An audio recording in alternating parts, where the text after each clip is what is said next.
Hey guys, hope everybody's doing good. I just watched a video of a guy's SIG P320 going off in the middle of a steel challenge, shooting him in the leg.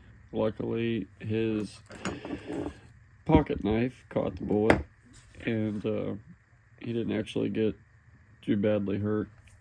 Um, I can't verify any of this. I'm just gonna take the guy's word for it. But what it reminded me about an issue with uh, Glock's platform, the striker fired platform. And I'll be honest, I really like striker fired guns. I I I I don't have anything against them. I like both. But I prefer carrying a hammer fired gun. And a lot of people, they get pretty worked up over this whole subject, but it's real simple for me. I feel more comfortable with a round chambered in a hammer fired gun because I can put the hammer down and I know that there is nothing under pressure waiting to strike the primer. And what I'm about to show you is exactly why it makes me so uncomfortable and why I don't appendix carry a loaded striker fired gun. Well, specifically the Glock. Anyways, to demonstrate a hammer fired gun, people will say, okay, well, the hammer can get caught on something and pull back. Okay, it gets pulled back and it stays back. I mean, you could pull the trigger, nothing's gonna happen. You have to hit the hand safety and the trigger. And if you have a good holster, that's impossible. I guess nothing's impossible, but whatever, I don't give a shit. It's impossible. So, the issue with the striker fired platform, and I tell you, I don't think anybody will ever check this, and why I tried it was real simple. When I was carrying the gun and I had a rounded chamber, I just always felt uneasy, so I wanted to do a simple test to confirm that the safeties worked.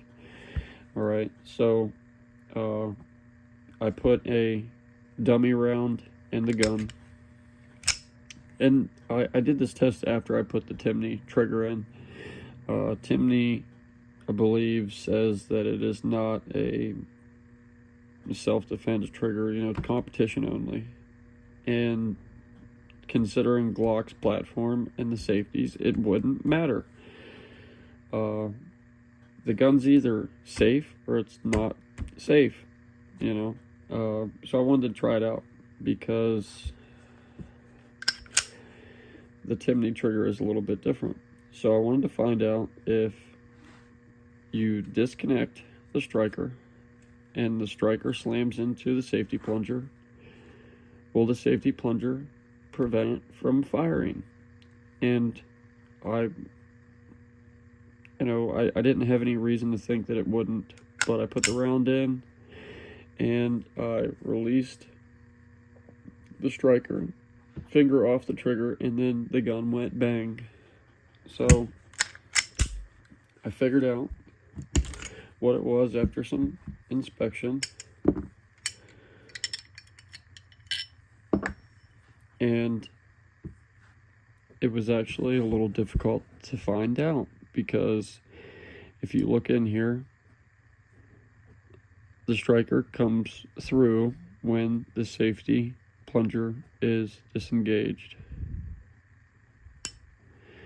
and then when you pull it back, the safety plunger pops out and it stops the striker from going through. Only the trigger bar can press that safety plunger. Well, what was going on was the striker, you could look at it and it wasn't coming through. It was perfectly fine. But what was happening was when the striker was under pressure and pulled back, it would slam into the safety plunger and it would protrude through just enough to nick the primer. And on some of the ammo, it was enough to set the round off to ignite the primer, and some of them it wasn't. Obviously, some ammo is better than other ammo. You know, there's different primers. Hornady, Personal Defense, really good primers. Those went off every time. Target range ammo, most of it didn't go off. You know, so some of it would go off, some of it wouldn't. But one thing it had in common is they would all have a little tiny nick in the casing, or in the primer, sorry. So I got a hold of the manufacturer. They sent me a new striker, and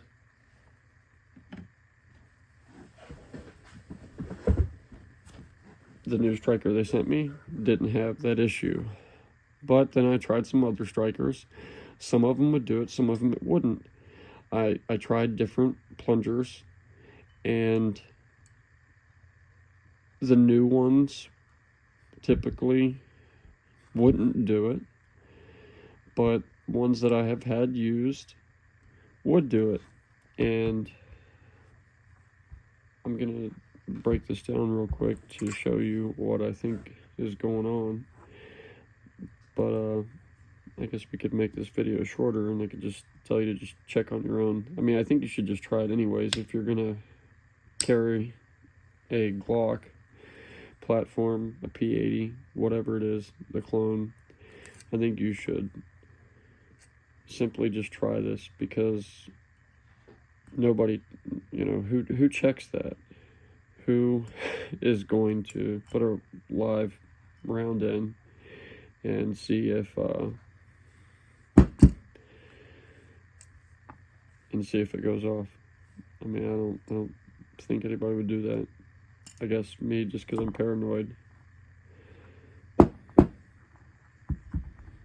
Alright, so what I think's going on is, you know, just when you go shooting, when you just shoot the gun, these get normal wear marks, little indentations, like that right there. Just normal wear marks, and I don't care what striker you use, you're going to have those little tiny wear marks. And I don't know if those wear marks, you know, the marring and stuff around, actually, sorry, that's not the part that it hits.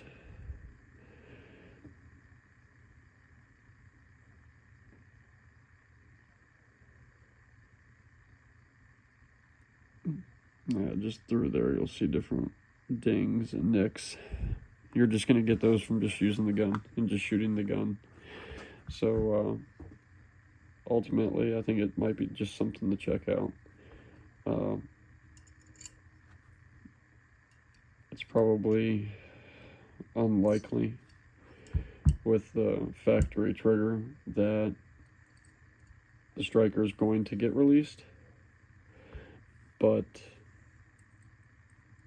if you have a different trigger, which a lot of us do, then you know, it could happen. The point is, nobody wants to get shot with their own gun, so it's an easy thing to just check out. I mean, all you have to do is you could just take any round that you got, pull the projectile out of it, dump out all of the powder, make sure there's nothing in that casing, put that casing in the gun, point the gun in a safe direction, maybe go outside, and then go through the back here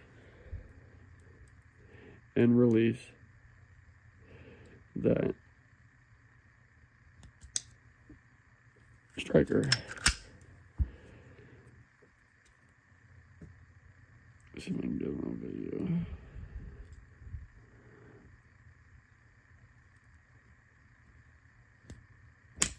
Bang. And then see if it goes off.